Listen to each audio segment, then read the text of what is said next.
તૂટી જાઓ તો તમારા ઘેર વાર તહેવારે તમારા ઘરનો ઉમરો કોઈ ચડવા ના આવે, પણ હું કુખાર મેલડી આવીશ. એટલે વટતો એવો જ રાખજો. જે મને દિલથી માનતા હોય એને કહીશ, જે મને દિલથી ચાહતા હોય ને હું એને કહીશ કે વટતો એવો રાખજો. મારે કોઈની જરૂર નહીં, મારી ખુખાર મેલડી બેઠી છે. આ કોઈને કહેવાની જરૂર નહીં. મનમાં હૃદયમાં રાખજો, મારે કોઈની જરૂર નહીં.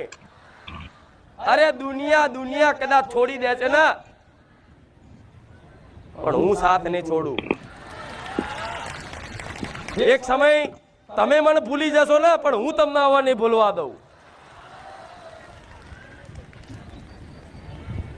દુખી થઈને તમે તમારા મન મેળાએ મારી લેજો, મને બોલી નાખજો, મને કઈ નાખજો, મારાથી રિહાઈ જજો, પણ છેલ્લે મનાવવા વાળી તો હું મેલડી જ છું.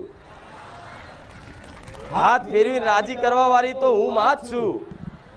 બીજું જગતની કોઈ માં આવશે તમારી હગી માં હશે ને એ તે બાપડી ચિંતા કરશે તમારી, પણ કરી શું શકશે?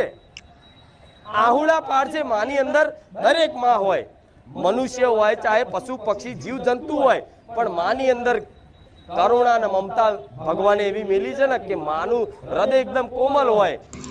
એ એની સંતાનને દુખી જોઈ અને દુખી થઈ જાય, પણ એ શું કરી શકે? કહો, એ શું કરી શકે? એ માણસ છે. એ માં તમારી જે છે એ માણસ છે. શું કરી શકશે? આહુડા પાડશે, કદાચ તમારા માટે ભગવાન માતાજી ને કરશે, બીજું શું કરી શકશે? પણ હું જગતજનની માં બેઠી છું. શું ના કરી શકું વિચાર તો કરો.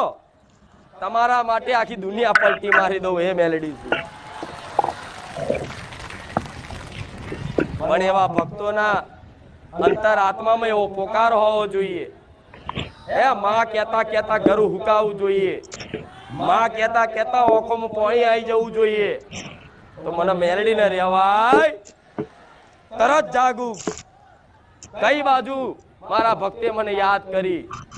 પણ મારા તો લાખો ભક્તો છે, એક હંગાત કેટલા યાદ કરો છો?